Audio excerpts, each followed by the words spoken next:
Hebreus, capítulo 12, verso 16. Obrigado.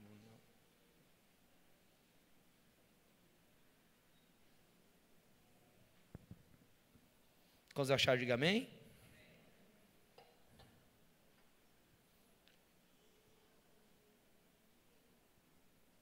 Hebreus capítulo 12, versículo 16.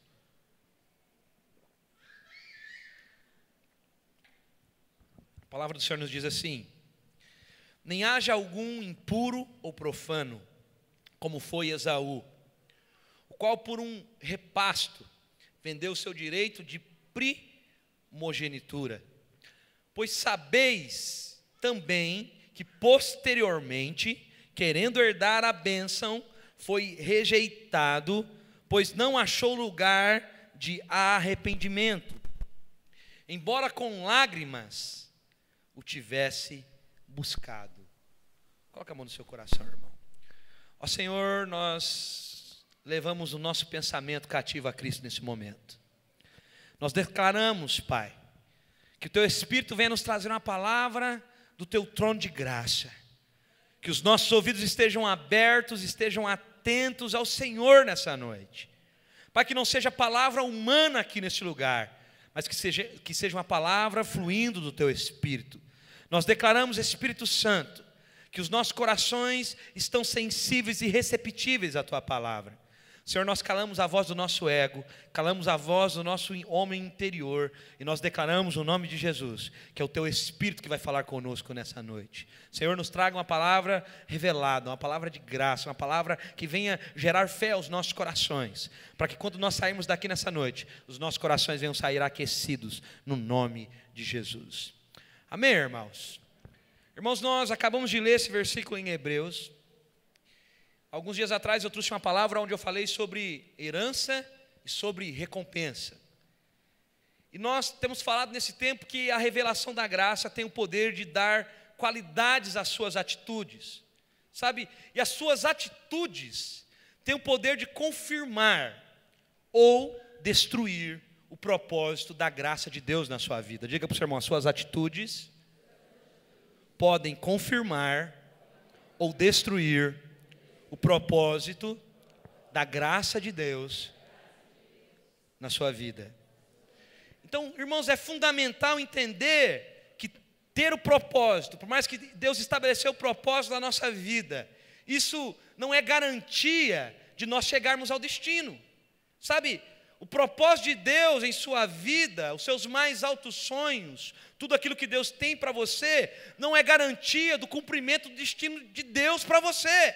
Sabe, por mais que impressionante que seja, muitas pessoas nascidas de novo, seladas pelo Espírito, como filhos de Deus, se recusam muitas das vezes a ser instrumentos ao Espírito Santo de Deus. Sabe, muitas vezes existe uma lacuna entre o espaço e entre o propósito e o destino. Então, Deus, Ele estabeleceu um propósito das nossas vidas, mas esse propósito também nos leva a um destino.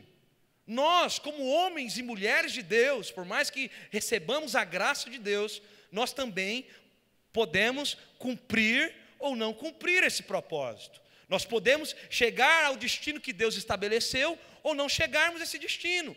Então por quê? Porque existe essa lacuna. Então essa lacuna entre o propósito e o destino, ou a realização do propósito, se chama resposta humana. Sabe, irmãos, não é porque Deus estabeleceu você nesse propósito, que agora esse propósito está cumprido. Porque muitos de nós, muitas vezes, tornamos a graça de Deus em vão. Porque muitas vezes acharmos que entendemos a graça, muitas vezes nós falamos o quê? Pela graça, não, a graça fez. Irmãos, existe uma coisa, a graça te capacitou também para você dar respostas. Sabe, a resposta, fala para o seu irmão assim, o propósito é de Deus, mas a chegada ao destino é minha obrigação. Meu irmão, Deus ele vai colocar você no trilho do propósito, mas quem decide chegar no destino é você. Quem decide chegar na conclusão do propósito ou na manifestação do propósito é você. sabe? Mas muitas vezes nós não temos clareza disso. Então, ao fim de cada dia, a nossa vida é avaliada, sabe? Toda resposta que nós damos diante de Deus é avaliada. E toda resposta que você dá vai determinar o propósito de Deus na sua vida e vai transformar o seu destino.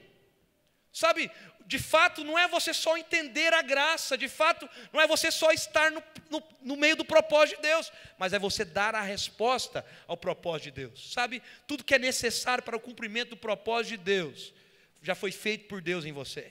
Sabe, Deus já colocou em você, por ocasião do novo nascimento, por você ser filho de Deus, pela sua soberania divina, tudo aquilo que você precisa para você cumprir o propósito de Deus, sabe? Mas a soberania divina e as escolhas pessoais devem ser transformadas numa parceria sua com Deus.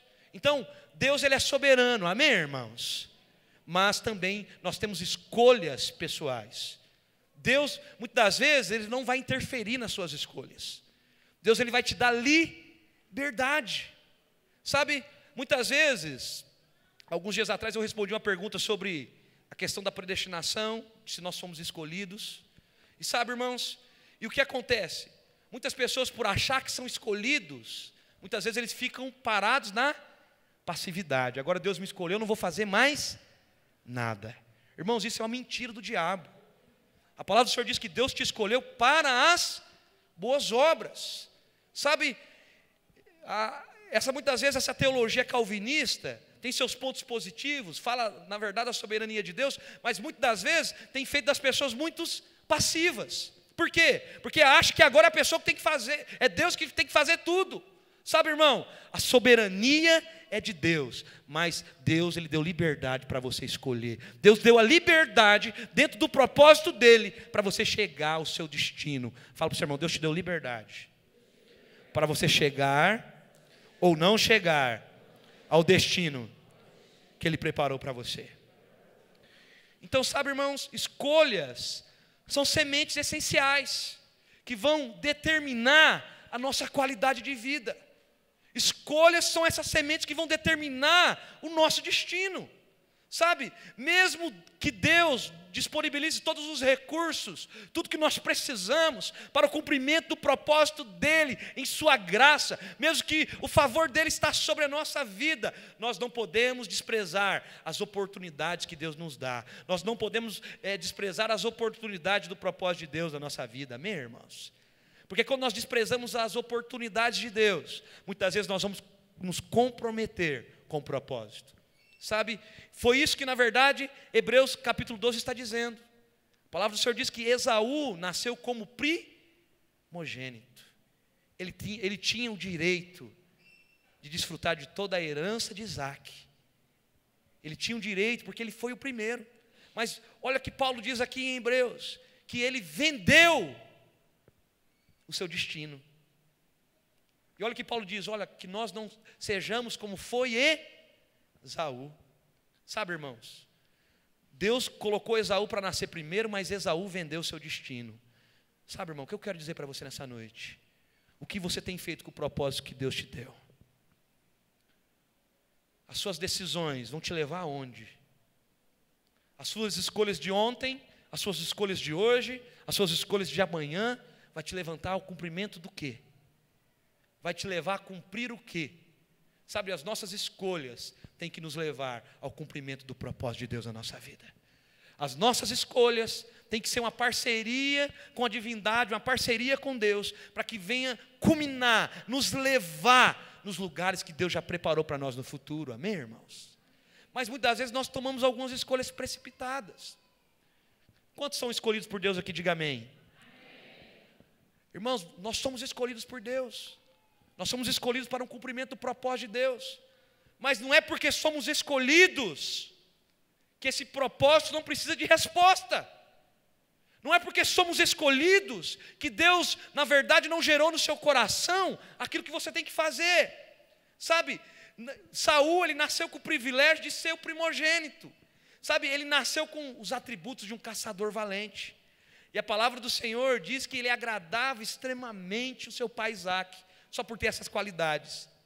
E por ter essas qualidades, a palavra do Senhor diz que Isaac amava mais Esaú do que Jacó. Mas a palavra do Senhor diz que com as suas próprias mãos, Esaú agiu contra a soberania divina de Deus. Sabe, meu irmão? E ele desprezou o favor de Deus. E ele desprezou a graça de Deus. Ele deu a resposta errada ao propósito de Deus.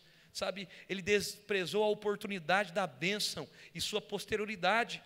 Sabe? Por mais que com lágrimas ele chegou, querendo rever aquilo com seu pai, mas ele jogou fora a oportunidade que Deus deu para ele. Sabe, irmãos? Ele nasceu com um propósito tremendo, mas ele fez o propósito se perder e não atingiu o seu destino, irmãos. Sabe, meu irmão? Não é porque Deus estabeleceu um propósito para você que você vai chegar nesse destino. A chegada nesse destino depende da sua resposta. A chegada ao cumprimento do propósito de Deus depende das suas escolhas. As suas escolhas são sementes hoje, são sementes amanhã. E o que vai culminar ao cumprimento do propósito de Deus na sua vida são as escolhas que você vai tomar mediante ao Espírito de Deus. Amém, irmãos? Sabe? E muitas vezes, por acharmos que nós vivemos na graça, nós desprezamos as verdades da palavra, irmãos. Sabe? Assim como Esaú também, a palavra do Senhor diz que o rei Saul, sabe? É uma séria advertência para nós. Sabe? Saul e Esaú é uma prova clara que o propósito que Deus escolheu para você pode se perder. Diga para o seu irmão assim: o propósito que Deus escolheu pode se perder pelas suas escolhas. Sabe, irmãos, as nossas atitudes são permitidas por Deus. Sabe, por isso que a palavra do Senhor nos diz que não cai um fio do cabelo de uma cabeça e uma folha de uma árvore, se Deus não permitir. As suas atitudes, muitas das vezes, por mais que às vezes confrontam a Deus, por mais que vão contra a palavra de Deus, Deus permite. Por quê? Porque Deus, Ele quer te dar essa liberdade para que você venha chegar ao destino que Ele preparou para você.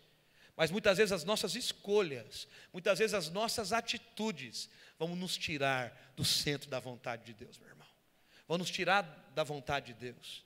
Sabe, muitas vezes por acharmos, é a graça, pastor Marcelo, é a graça isso, é a graça aquilo. Meu irmão, a graça só vai trazer a fé, só traz à existência aquilo que a graça já se manifestou. Então, a graça de Deus se manifesta para quê? Para que nós venhamos todos os dias ter uma atitude de fé. Nós temos que viver uma vida pela fé. E para viver uma vida pela fé, Deus precisa muitas das vezes das nossas respostas. Sabe, irmãos, a palavra do Senhor diz que por mais que Saul, ele foi levantado como rei, Esaú como primogênito, eles escolheram, Deus estabeleceu eles no propósito deles, mas eles se fizeram que o propósito de Deus não culminasse na vontade de Deus na vida deles.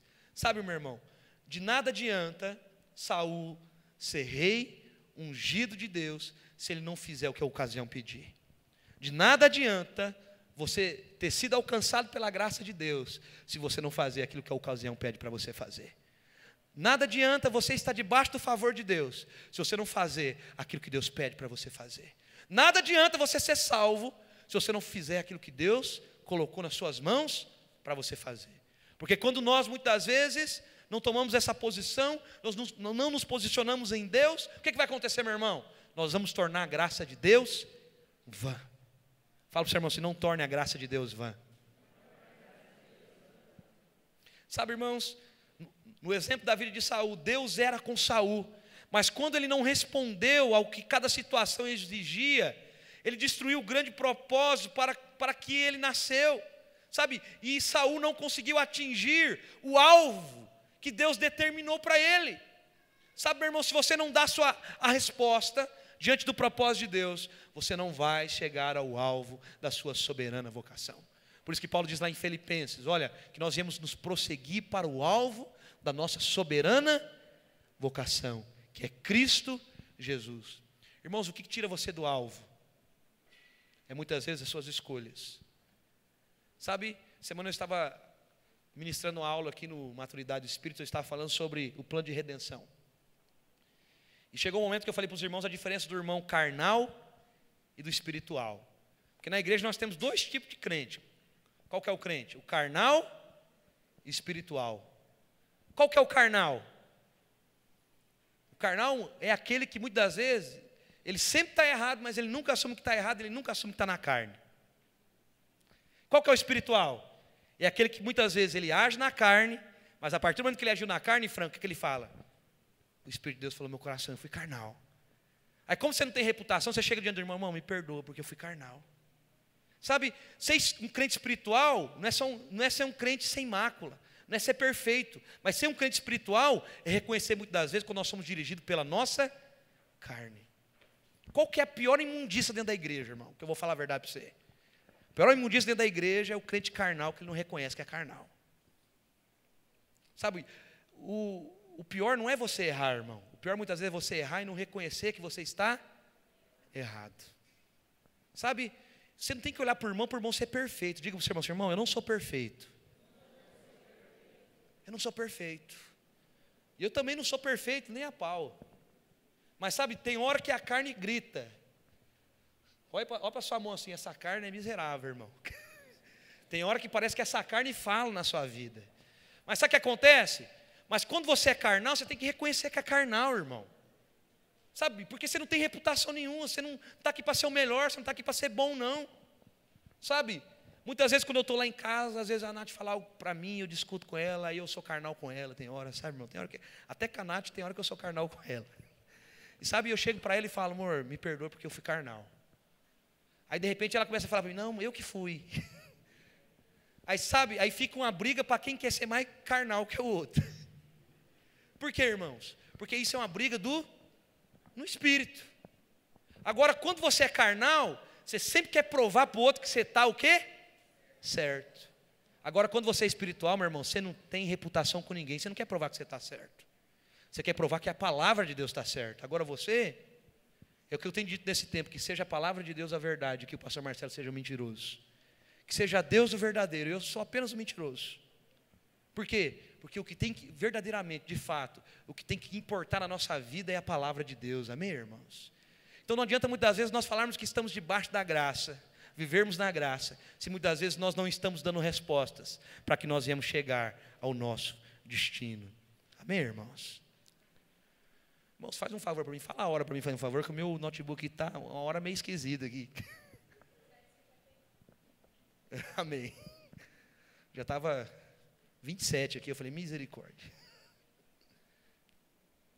Então, nós temos que entender que nós temos que chegar ao destino que Deus nos planejou, amém, irmãos? Primeira coisa, eu quero falar para você rapidamente.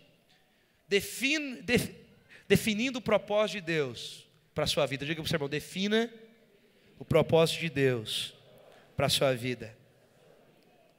Sabe, irmãos, em sua soberania, Deus ele escolheu e colocou à disposição de nós a sua abundante graça, para que nós venhamos cumprir o propósito dele. Sabe, mas Deus vai colocar muitas vezes em nossos caminhos pessoas para gerar boas influências, pessoas muitas vezes para agregar alguns benefícios da nossa vida, para que nós venhamos alcançar o propósito eterno dele. Sabe, em toda a somatória de experiências, Deus ele vai querer nos consolidar para o propósito dele. Sabe, quando Deus ele nos escolhe, Ele nos coloca no seu propósito, e Ele nos capacita com ferramentas para que nós venhamos chegar ao pleno cumprimento do seu propósito. Ele nos capacita com recursos, com pessoas, com talentos, com unções, com visões, com oportunidades. Sabe, meu irmão, quem acha o propósito, acha fé, sabe, encontra a realização pessoal, sabe, e vai encontrar na verdade experiências fantásticas no Espírito de Deus. Por quê? Porque isso vai gerar uma vida íntima com Deus. Mas, todavia, quem foi escolhido por Deus e caminha fora do propósito, meu irmão, vai viver debaixo de ansiedade, vai viver debaixo de tormento, sabe? Vai, muitas vezes, trabalhar muito e colher pouco. Vai fazer, e muitas vezes não vai ver fruto. Por quê? Porque muitas vezes você está fazendo fora do propósito de Deus. Então, a bênção e a unção estão dentro do propósito de Deus. Sabe, e só podem ser confirmadas num ambiente que tem revelação e graça, sabe, isso, se não tivermos debaixo desse ambiente, se não desfrutarmos dessa verdade, nós vamos perder o propósito, meu irmão, sabe, a palavra do Senhor diz que para que nós não viemos nos tornar a graça de Deus em vão. Segunda coisa que eu quero dizer para você, como se perde e como se alcança o propósito. A palavra do Senhor diz que a história de José, nos traz clareza de como nós podemos alcançar ou perder o destino do nosso propósito. Então, na família de Jacó, a palavra do Senhor diz que Jacó ele tinha 11 filhos, mas todos os seus filhos, além de José, foram medíocres e muitas vezes foram inexpressivos.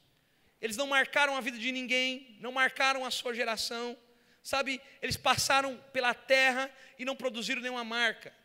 Sabe, José um dia recebeu um sonho da parte de Deus e não desprezou esse sonho. José ele teve uma atitude de fé, sabe, em cada situação, muitas das vezes aparentemente desconfortável, situações muitas vezes cheias de circunstâncias na vida dele, mas ele sempre acreditou na integridade de Deus. Sabe, irmãos, José, ele jamais duvidou da bondade de Deus. Sabe, no tempo quando não se falava de forma sistemática da graça, José ele desfrutou da graça e do favor de Deus. José ele percebeu que Deus ele era bom e generoso com ele. E por ele ter essa revelação, ele alcançou plenitude do propósito e da sua existência. Eu quero perguntar para você nessa noite, qual o propósito de Deus para você? Pergunta para o seu irmão, qual o propósito de Deus para você?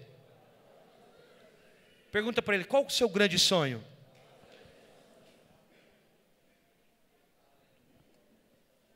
Sabe, irmãos, não confunda o propósito de Deus com casar, ter filhos, ter estabilidade financeira, ou até ser um doutor, com a plenitude do grande propósito de Deus. Isso é apenas uma subsistência. Isso só é algo secundário. Sabe, nós estamos falando de algo maior. O propósito eterno de Deus para você foi escolhido e foi desenvolvido por Deus a você. Sabe, irmãos? Mas muitas vezes nós deixamos de buscar o eterno para buscar coisas secundárias. O secundário é bom, irmãos? É ótimo. Mas muitas vezes o secundário que dirige a nossa vida. E a palavra do Senhor diz que a nossa vida nessa terra são somente 70 anos. Passou disso é o quê? Enfado. Se você não cumprir o propósito de Deus em 70 anos, irmãos, você não vai cumprir na próxima vida. Sabe? Então, entenda que muitas vezes os seus sonhos, muitas vezes aquilo que você tem almejado, são coisas, muitas das vezes, secundárias, de subsistência. Porque Deus, na verdade, te constituiu nessa terra, para que você venha culminar no propósito dele. Sabe, irmãos? O propósito de Deus transcende o aspecto da mera subsistência. Sabe, tem a ver com a experiência de viver alinhado com Deus, reconhecer a graça e marcar essa geração, marcar as vidas que estão ao seu redor. A palavra do Senhor diz que Enoque andou com Deus, e todas as gerações após Enoque foram marcados pela vida de Enoque. Eu quero perguntar para você nessa noite, você tem marcado a vida de quem, irmão? A vida de quem você tem marcado? Sabe, mas muitas vezes nós não temos isso como propósito. Sabe, Deus escolheu trabalhar em parceria com você. Deus escolheu estabelecer o propósito dele para a sua vida, amém, irmãos? Terceira e última coisa, eu quero dizer para você, construa a integridade, responda o propósito de Deus. Sabe, irmãos, José, ele não deixou um legado tão grande, ele não deixou um legado tão magnífico, mas ele deixou um legado magnífico de integridade. Sabe, ao crer completamente na justiça de Deus, sabe, José, ele desfrutou da graça como poucos homens na Bíblia. Ele desfrutou do favor e da bênção de Deus como poucas pessoas na Bíblia. Sabe, José, ele escolheu liberar o perdão e deixar de pensar e meditar nos problemas antigos. Sabe por que muitos de nós muitas vezes não avançamos, meu irmão? Porque muitas vezes nós não deixamos de meditar nos problemas antigos. José ele teve a atitude de não ficar olhando para trás. José, por mais que ele era escravo, ele não meditava naquilo que era ruim na vida dele. Ele não ficou olhando para aquilo que as pessoas fizeram com ele. Sabe, muitas vezes nós saímos do propósito de Deus. Por quê, irmãos? Porque muitas vezes nós ficamos meditando no passado. Fala para o seu irmão, para de meditar no passado. Medita em quem você é em Cristo. Fala para o seu irmão, seja como José. Sabe, irmãos, para que você não venha meditar no seu passado, você precisa de uma decisão prática. Sabe, embora José tivesse possibilidade de ser uma pessoa infeliz, uma pessoa amargurada, ele transcendeu e foi maior do que suas emoções. Sabe, um problema ruim na nossa vida, meu irmão, é quando as nossas emoções são maiores do que nós.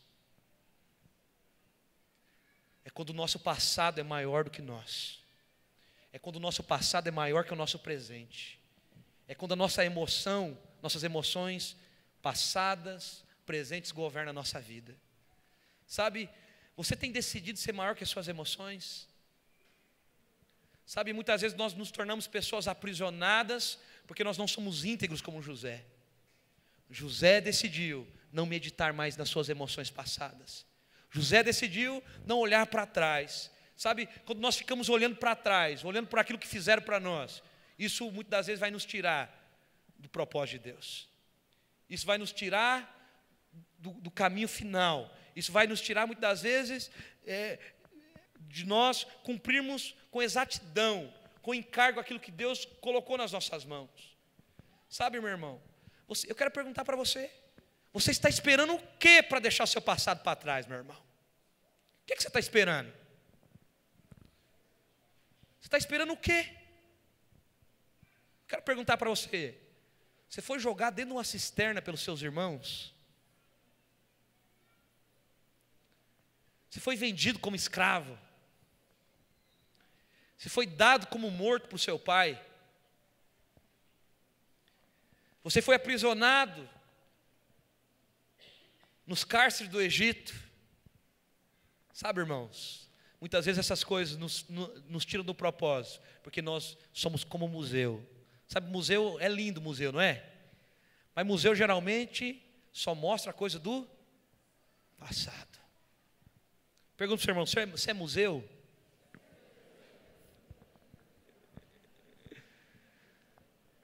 Sabe, irmão, mas muitas vezes nós conversamos com pessoas que parecem museu. Porque toda vez que você vai conversar com ele vai falar, no ano de 1500 foi descoberto o Brasil. Aí começou minha crise, porque as pessoas vieram para o Brasil, e a partir desse momento, meus antepassados eram escravos, e por isso que minha mãe e meu pai me fez como um escravo. Vive a sua vida como museu. Sabe, meu irmão, quando nós somos alcançados pela graça de Deus, as nossas emoções têm que ser restauradas no nome de Jesus, meu irmão. A graça te alcançou para que você hoje não seja conduzido pelas suas emoções, mas que você venha conduzir as suas emoções, irmãos. Mas muitas das vezes nós somos conduzidos pelos nossos problemas antigos. Sabe, não seja bloqueado por aquilo que as pessoas pensam ou que falam de você. Não seja bloqueado por aquilo que aconteceu no seu passado.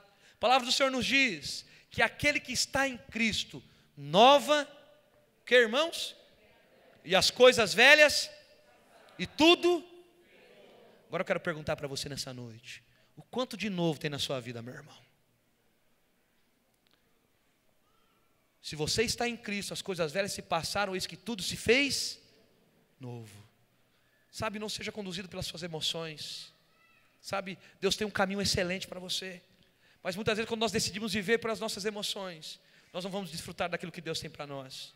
Sabe, além de José ter essa integridade nas suas emoções, ele teve integridade nas suas decisões financeiras. A palavra do Senhor diz que ele foi colocado como cabeça na casa de Potifar. Em momento algum, ele desviou nada de Potifar. A palavra do Senhor também diz que José, além de desfrutar da graça, ele também tinha integridade moral. Sabe, a palavra do Senhor diz que a mulher de Potifar deu em cima de José, mas ele resistiu. Ele falou para aquela mulher, como eu posso fazer tão atrocidade, cometer tamanho pecado contra o meu Deus? Por quê? Porque ele tinha uma integridade moral. Sabe, José, ele resistiu ao ponto de fugir, e por isso ele foi promovido para outra fase do teste. Quando ele fugiu da mulher de Potifar, ele foi promovido. Ele foi para onde, irmãos? Para a prisão. Mas a palavra do Senhor diz que Deus conduziu ele à prisão, e onde José chegava, as pessoas iam com a cara dele, irmão. Onde José chegava, as pessoas viam que ele era cheio do favor. Sabe, em todos os lugares, quando você vê o nome de José, você vai ver que Potifar prosperou. Mas por que Potifar prosperou? Porque o Senhor era com José. Sabe, eu quero dizer algo para você. Sabe por que Deus vai fazer prosperar o seu patrão? Porque o Senhor é contigo, meu irmão. Sabe porque Deus vai derramar graça, provisão sobre a sua casa, por mais que às vezes algumas pessoas não receberam Cristo na sua casa, porque o Senhor é contigo, meu irmão. O Senhor é contigo. Sabe? Então, José ele decidiu ter as suas emoções restauradas, não ser conduzido pelas suas emoções. Eu quero dizer para você nessa noite, aprenda a alcançar o propósito nas escolhas de José. Sabe, a primeira coisa que a primeira decisão de José, é que ele decidiu andar por fé e crer que Deus é íntegro em sua bondade. Sabe, irmãos, em todos os problemas e circunstâncias que aconteceu na vida de José, você nunca viu José blasfemar, você nunca viu José murmurar contra Deus, mas ele sempre teve uma certeza no coração dele: Deus é bom. Sabe, a segunda coisa, José consolidou uma identidade de nobreza. Sabe, meu irmão, a palavra do Senhor diz lá em 2 Pedro, em Apocalipse, que o Senhor nos instituiu como reis e sacerdotes. Diga para o seu irmão: você é rei. Se você é rei, você é nobre. Mas sabe qual é o problema, irmão? O problema é quando nós nos relacionamos com as pessoas do mundo, nós estamos no nosso círculo de trabalho, e nós muitas vezes perdemos essa nobreza. Sabe, às vezes, quando eu convivo com alguns irmãos, pode ser um dia, 2 dias, dá para ver nas atitudes dele se ele é alguém nobre ou não é nobre. Essa nobreza vem de Deus. Essa nobreza é você, na verdade, estabelecer o reino de Deus onde você chegar. Essa nobreza é você ser diferente do mundo. Essa nobreza não é você falar o que o mundo fala. Essa nobreza é você entender que Deus te instituiu como príncipe, como rei, como sacerdote. Então, José, aonde ele chegava, ele tinha uma atitude nobre. Sabe, eu quero dizer para você, independente do lugar que você está, independente da posição que Deus te colocou, pode ser lá na cadeia, pode ser lá na prisão, mas a palavra do Senhor diz que José, em todo lugar, em todo tempo, ele tinha uma atitude nobre. Sabe, e a palavra do Senhor diz também que José entrou num processo de ser um só com Deus. Ele também se tornou íntimo do coração de Deus. Ele não só se ajudava, mas também ele ajudava as pessoas. Ele não só interpretava os sonhos dele, mas ele também interpretava os sonhos dos próximos. Sabe, e por ter essa atitude de nobreza, por ser um só com Deus, a palavra do Senhor diz que Deus tirou ele lá da prisão e elevou ele no mais alto sublime trono do Egito, como governador do Egito. Por quê? Porque ele entendeu, meu irmão, que por mais que ele estava diante das dificuldades, por mais que ele foi lançado em prisões, por mais muitas vezes que as coisas não aconteciam da forma que ele quis, mas ele deu a resposta certa. Eu quero dizer para você nessa noite, as suas respostas, as suas decisões vão te conduzir ao destino de Deus ou fora do destino de Deus. As suas decisões te colocam dentro do propósito de Deus ou te tiram dentro do propósito de Deus. Se coloque de pé nessa noite, meu irmão.